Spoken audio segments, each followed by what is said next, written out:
Figurative language. It's that wonderful tool that lets you say what you mean by saying what you don't mean. Don't start with that. I'm so vexed I could vaporize an asteroid belt.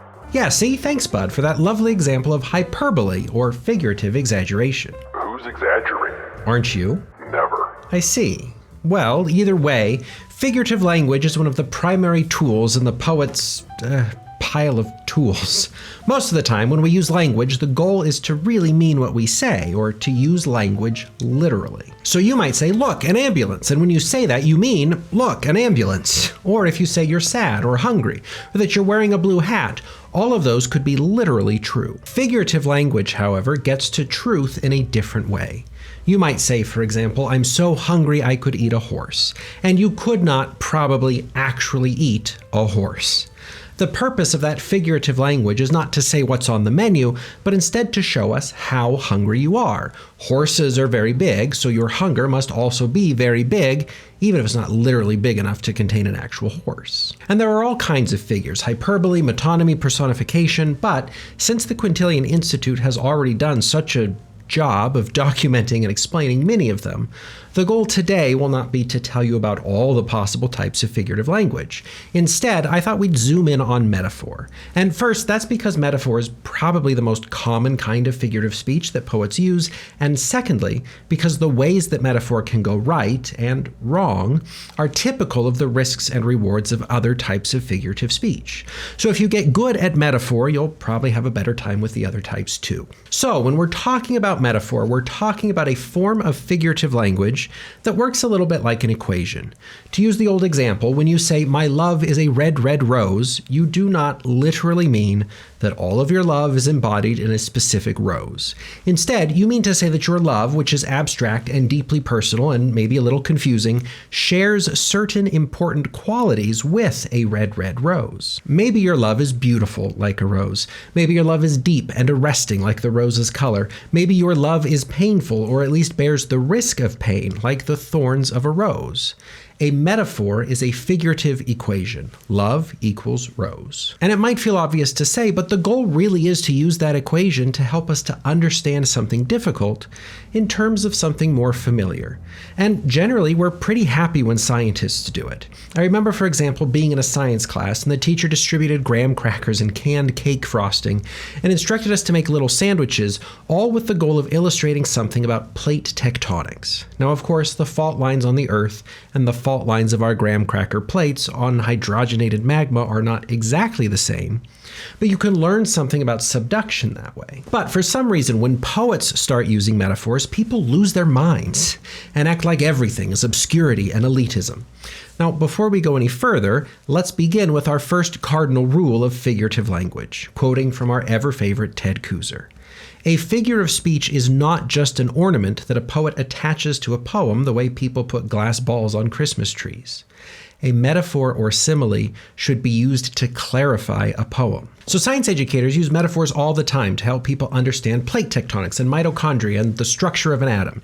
Metaphors are not meant to obscure science, and good poets use metaphor in the same way. Remember, way in the beginning, we talked about the importance of having readers and writing for an audience. If our goal is to communicate, then please tell me why, oh why, would we deliberately do things that get in the way of communication? My hottest of hot takes is that you shouldn't. And when you look at how poets use metaphors or any figurative language, you'll see that they don't. We're comfortable with figurative language that helps us to make sense of science, and we should be just as comfortable with figurative language that helps us to make sense of the human experience. There are two complementary issues with that, though. On the one hand, readers are up against a lot sometimes when it comes to reading poetry. Maybe you had one of those experiences where your high school teacher made up some elaborate nonsense about what a poem really meant when you thought it was just about a red wheelbarrow. It's possible that readers will see the first signs of non-literal or figurative language and just head for the hills. The best cure for that, I think, is for us poets to be on our best behavior. Now, I happen to think poetry is cool, and I wish more people read it, so I don't really understand why poets would intentionally throw up more barriers for readers. Which, speaking of, one of the most common issues that I see, especially among newer poets, is that they let their figurative language, and especially their metaphors, get away from them. And when they do that, they do work to obscure more than clarify. Remember, if a metaphor is an equation, love equals rose, magma equals frosting, and so on, then a reader really needs to know what both sides of that equation are. Unfortunately, though, it happens that a lot of poets will write a poem that only expresses one side of that equation because, well, of course, the poet knows what both sides are. But you need to let the reader know too. So every so often I'll read a lovely poem about graham crackers and frosting, and I'll tell the writer that it's a lovely poem, but also, so what? And then they'll talk to me and say how it's really all a metaphor for plate tectonics, and I'll say there's literally no way a reader could have known that because there's not a single mention of plate tectonics anywhere on the page. That's a metaphor that obscures rather than clarifies, and it's a metaphor that is, frankly, non-functional. And there are some understandable reasons for that. Of course, it's just natural for a writer to assume that something they already know would be obvious to someone else, but it often isn't. And that's where good feedback and gaining more experience seeing how readers actually respond to your work can come in. Another big reason for it is that writers can be, vanishing introverts as so many of us are, really uncomfortable actually expressing their thoughts and feelings about something. So writers will commonly insulate themselves in layer after layer of metaphorical bubble wrap. Somewhere in the depths of that cocoon there is an emotional truth, and the writer has had the catharsis of thinking they've expressed it, but the reader can only see the packing material and not the actual message. But again, just remember that the purpose of metaphor is to clarify, to make what you have to say more easily understood, and it is not to give yourself the false comfort of thinking you've said something you really haven't. A metaphor is an equation, and you gotta give the reader both sides if it's going to work. My boredom is nitrogen, my ennui the soil on which we stand. Well, there are two metaphors, bud. Great job. Obviously I did a good job. Don't patronize me. Oh, there's no patronizing. But do you mean to say that your boredom is 78% of our atmosphere and that your ennui is a bunch of little particles of minerals and humus? Obviously not. Don't patronize me. Oh, there's no patronizing. It's just a good illustration of another truth of figurative language. Because figurative language is, by its very nature, not a literal usage of language, every metaphor, every hyperbole, every simile will break down if you try to examine it closely enough. My high school physics teacher once kind of dubiously said, "We teach you the wrong things first because you can't handle the real stuff." And now I'm hoping that that was just a really clumsily articulated thought, but there is a kernel of truth to it. Take the classic Bohr model of the atom. It is, in essence, a metaphor. The atom as solar system. You have your nucleus in the center and all the electrons orbiting as tidally as Saturn, Venus, and Mars do around the sun. And now that is categorically not how atoms work, at least not completely. But that metaphorical model of the atom does highlight some useful aspects of atoms. There are nuclei. Electrons do go around those nuclei, and those electrons are grouped up in different orbitals in different ways, all of which is clarified by a simplified metaphor for atomic structure. Of course, there are plenty of other truths, like the probabilistic whatever of electrons, that this model misses, but it's useful to use the figurative model as a starting place in order to understand particular things. And similarly, when you say that your love is a red, red rose, it could go without saying that there are many ways in which your love is not like a red, red rose. It probably doesn't do photosynthesis, for example, but the purpose of the metaphor is not to say that these two things are one-to-one the same, and it would be crazy town for a reader to think they were. The purpose is to say these two things are similar in important and clarifying, but also limited ways. So, Bud, your boredom as nitrogen and ennui as soil metaphors aren't as much about the particular composition of nitrogen and soil as they are about the omnipresence of both, right? Your boredom is like the bulk of the air we breathe, and your ennui is the ever-present substance underneath everything we do. Obviously. And it would be just as silly to press you on how your boredom is composed of diatomic molecules as it would to pick a fight with my science teacher because magma is not, in fact, made of shortening and corn syrup. Unavoidably, metaphors and other kinds of figurative language break down, but hopefully not before they do their clarifying work. If you do find yourself running the risk of a metaphor breaking down too quickly, though, you could always just turn it into a simile. Instead of "my love is a red, red rose," just say "my love is like a red, red rose." You're asserting a gentler version of the equation, so your readers will have less of a reason to pick a fight with your comparison. But as a final note, before we look at examples, it's also worth remembering that poetic priority of novelty. We don't really need to read a poem that's been written before, and readers generally aren't going to be very excited about a metaphor that they've seen before. In fact, there's a name for metaphors that are used so commonly that they've lost all of their figurative poetic energy. They're dead metaphors. So to borrow from George Orwell, if you've seen a metaphor in print before, well, that's a sign that you could probably benefit from finding a more interesting comparison that will show your reader something new about whatever you're talking about. But let's look now at A Birthday Candle by Donald Justice. It's a short piece about the speaker's 30th birthday, and as the sun is setting, the trees flare briefly like the candles on a cake, leaving just enough time to wish. Now, obviously, the trees are not literally birthday candles, but the poem takes place on the speaker's 30th birthday and involves a brief flash of light, in this case, the setting sun illuminating the trees. So you tell me, how does this trees as candles metaphor clarify or illuminate what the speaker has to say about their 30th birthday? And what do you learn about a speaker who sees the trees flare briefly, leaving just enough time to make a wish? This is an example of a metaphor controlling a big portion of a poem. The whole piece hinges on the metaphor, and some poems do that. But again, notice how the poem explicitly gives us both halves. The trees are like the candles, and by extension, the speaker's quiet observation of them must be something like their birthday party. But metaphors can, and probably more often do, just show up scattered throughout a piece, like Max Garland's "Because You Left Me a Handful of Daffodils." In this poem, the speaker reflects on being elected king of his 5th grade class and walking down a runway with the elected queen, Brenda Hatfield, who is in a dress that reminded him of daffodils. A dress based upon the principle of girl as flower, everything unfolding, spilling outward and downward, ribbon, stole, corsage, sash. Check that out, an explicit metaphor, even in the language of metaphor, girl as flower. It's also a common one. It's not very inventive to equate girls and flowers. We give the same names to girls and flowers, and we talk about late bloomers and any number of other flowery figures. But Garland isn't so much saying the class queen was like a flower, as he is saying that the dress embodied the idea of girl as flower. So he's kind of twisting the expectation. You might expect a lot of familiar ideas when you compare girl and flower, but this dress is what we're really interested in. And of course, we have some other little metaphors too, the barrage of her father's flashbulbs and waiting the backwash of her mother's perfume. And that last one is another good example of metaphor doing what metaphor is for.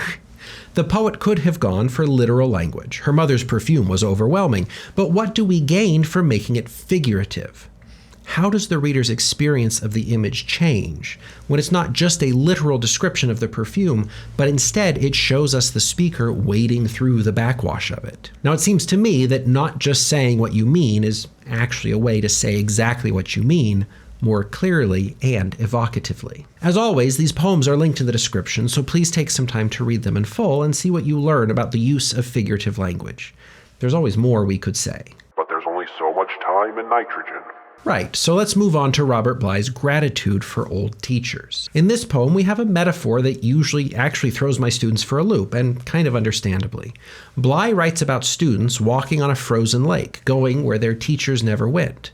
But their teachers are underneath the ice. The water that once could take no human weight holds up our feet. And it's all kind of mechanically difficult, you know? Somehow, the teachers have made it possible for students to walk on frozen lakes by supposedly freezing the water, and the teachers have never been there, but they're also underneath the water. Like, okay, I get the idea. Teachers empower students with knowledge, which enables those students to succeed in life in ways that teachers themselves might not experience.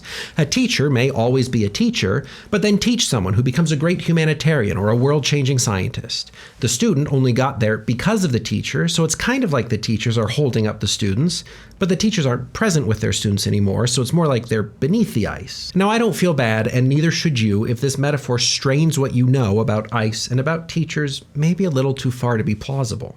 All metaphors break down, but this one might break down a little sooner than you'd like. However, I am a teacher, and I do think my students should be grateful, so despite the difficulties, I continue to assign it. But let's wrap up with my father's hats from Mark Irwin. Sunday mornings, I would reach high into his dark closet while standing on a chair and tiptoeing reach higher, touching, sometimes fumbling, the soft crowns and imagine I was in a forest, wind hymning through pines, where the musky scent of rain clinging to damp earth was his scent I loved. Climbing up into their father's closet as a child, the speaker imagines themselves in a forest, transported by what is maybe a literal similarity of smell, rain clinging to damp earth. And that's kind of cool, huh? The hat smells like a forest, so the speaker then figuratively puts themselves in a forest, high up in the sheltering embrace of the trees. Literal imagery lets us leap into figurative, and again, as always, the question should be, what does this metaphor add to the poem? Now, figurative language requires a level of abstraction. You have to be able to separate out shared qualities and then compare them. But figurative language loops back into concreteness in kind of an interesting way. The speaker could abstractly just say, I like the smell of my dad's hats, and I felt like being up in his closet was a sacred thing. But instead, the metaphor allows us to experience those abstract feelings in terms of the concrete experience of being in a forest. And that's really why we would say something like, my love is a red, red rose in the first place. Just talking about love is going to be kind of a laborious trip through ideas and concepts and feelings. Using metaphor to express love in the concrete terms of a rose, though, well, that makes it all concrete again so that we can deal with it. Long story short, metaphors and other figurative language can be a wonderfully powerful way to amplify the emotional core of your writing. Those metaphors can be the foundation for a whole piece, or they can show up scattered here and there throughout. But I do want to affirm or reaffirm that figurative language, like everything else we've talked about and will continue to talk about, is a tool that poets can use, but is not the only tool. Throughout this series, we've also seen a lot of wonderful poems that don't even touch the stuff. As Ted Kuzer points out, it's fully possible to write a poem without a bunch of figurative language. Sometimes when the narrative of an experience is strong enough and unique enough, it doesn't require much more than a carefully written, straight-ahead, unadorned delivery. If somebody is reporting a fatal car accident, it may not be in the poem's interest to describe the smashed-up vehicles as looking like tea roses with their petals falling away. Metaphor can seem condescending or inappropriate in situations like that. It's inappropriate to take as your subject somebody's misfortune and make of it a literary event. And as a reader, it's worth remembering that you don't need to turn everything into a metaphorical code to be deciphered. Sometimes I think we're a little overeager to make everything a metaphor. But as Jane Allison puts it, it's probably foolish to read a single hue in a symbolic way. So think instead of a pop culture icon in which only a few flashes of red appear in an otherwise black and white world, the little girl's coat in the film Schindler's List. The red hinted at what? Life? Little Red Riding Hood? Or did it just mean to draw our eyes? It works on a purely visual level, spotlighting a moment, throwing the rest into relief, controlling a reader's focus. So sure, they could be a metaphor, but maybe the curtains aren't blue for any particular reason other than to make you notice them. But in the end, it all comes back to the purpose of writing in general, to communicate experiences to your reader as clearly and meaningfully as possible. In many cases, metaphor and other figures are a great way to clarify and illuminate what you have to say. In others, though, metaphors can obscure or distract. So as always, the trick is to take a step back from all of your technical possibilities and ask yourself what you really have to say, and then put pressure on your poem to make sure it actually says it. Of course, technique is still useful and fun, so come back soon for the most technical of technique as we spend some time talking about poetic form. Till then, go have some metaphorical fun, by which I mean literal fun with metaphors, and we'll see you later.